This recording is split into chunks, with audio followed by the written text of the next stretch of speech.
ये कहानी एक ऐसी चालबाज लड़की की है जो लोगों के घर की बहू बनती थी और उनके पैसे गहने लेकर भाग जाती थी। हाय, किसी की नजर ना लगे गायत्री, तेरी बहू तो चांद का टुकड़ा है। वो तो है, आखिर मेरी बहू मुंबई की रहने वाली है, ऐसी वैसी नहीं है। काश मेरे बेटे के लिए भी ऐसी ही लड़की मिल जाए, तब तो मैं महादेव के मंदिर में भंडारा करूंगी।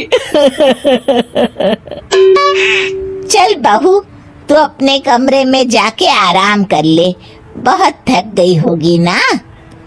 जी माँ जी। अगले दिन गायत्री जैसे ही अपनी बहू के कमरे के अंदर जाती है, वहाँ का नजारा देख उसकी आंखें फटी की फटी रह जाती है। चांदनी कहीं नजर नहीं आती, अलमारी खुली पड़ी है।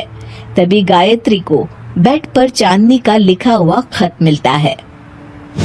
बुढ़िया, तूने मुझे क्या पागल समझ रखा था, जो मैं तेरे बेवकूफ लल्लू बेटे से शादी करके जिंदगी भर उसके साथ रहूंगी।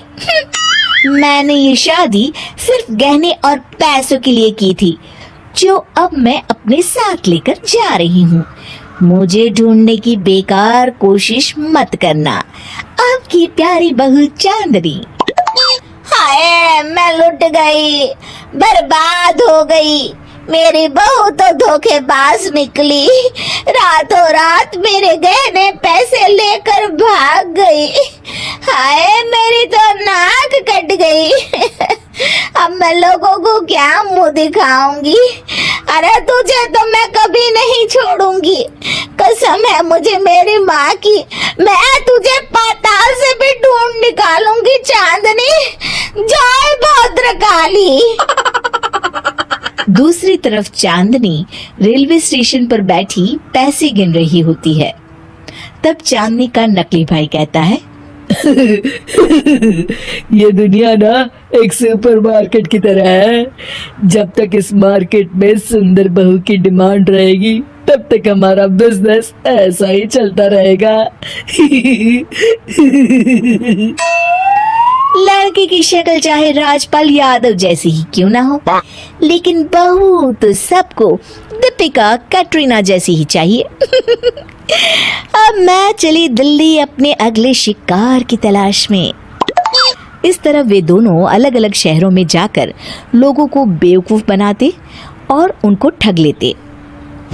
देखो माँ, मैंने अपनी शादी का इश्तिहार अखबार में दे दिया है। अब तुम देखना, तुम्हें एक सर्वगुण संपन्न बहू मिल जाएगी। तभी दरवाजे की घंटी बजती है। दरवाजे पर चांदनी अपने भाई के साथ मौजूद होती है। नमस्ते, आपका नाम विशाल है? जी हाँ, लेकिन आप कौन हैं? जी, आपने अपनी शादी के लिए अखबार में जो इश्तिहार दिया था ना, वो मैंने पढ़ा। मुझे ना आपका प्रोफाइल बहुत पसंद आया। मैं अपनी बहन की शादी आपसे करवाना चाहता हूँ। देखिए, मैं अपनी बहन को भी साथ ले आया हूँ। विशाल और उसकी माँ चांदनी की खूबसूरती को देख मंत्रमुग्ध हो जाते हैं। क्यों माँ, कैसी है ये लड़की, तुम्हें पसंद है? अरे कुछ मत पूछ बेटा, ये तो चांद का टुकड़ा है। इतनी सुंदर लड़की तो मैंने आज तक नहीं देखी। इस तरह विशाल की माँ चांदनी को अपनी बहू बनाने का फैसला कर लेती है और दोनों की शादी की तैयारियां शुरू हो जाती है। क्या जी, आपने मेरे लिए इतना मामूली और सस्ता हार पसंद किया?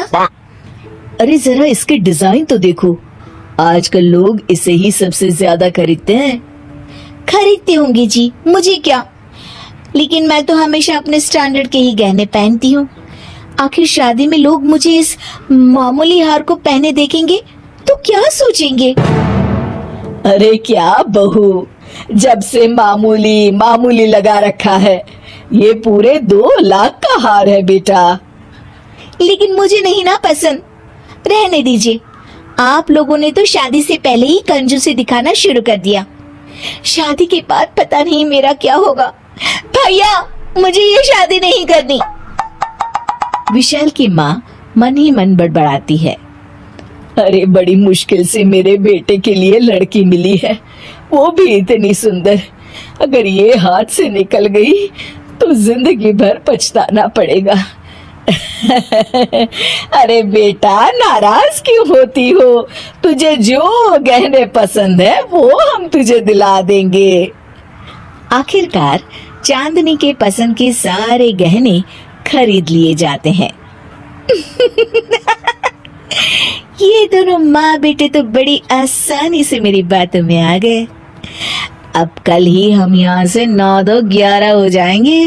ओह, मैंने तो ट्रेन का रिजर्वेशन भी करवा लिया। अगली रात चांदनी सारे गहने बैग में भर के जैसे ही घर से बाहर निकलने लगती है, तभी हॉल में लगी ट्यूबलाइट जल उठती है। अरे, ये लाइट किसने जलाई? और ये दरवाजे पर इतना बड़ा ताला किसने लगाया है? मैंने लगाया है। अचानक गायत्री को सामने खड़ी देख चांदनी के होश उड़ जाते हैं। क्यों रे चोटी कहेगी? तुमने क्या सोचा? तो इस बार भी सब कुछ लूट के चली जाएगी है? हमें तो तुझ पर पहले ही शक हो गया था। हम तो तुझे रंगे हाथों पकड़ना चाहते थे। अपना भांडा फूटता देख चांदनी घुटनों पर आ जाती है।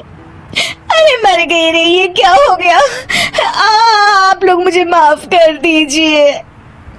माफी तो अब तू पुलिस से मांगना। बाहर खड़ी पुलिस तेरा इंतजार कर रही है। अब तेरी खैर नहीं।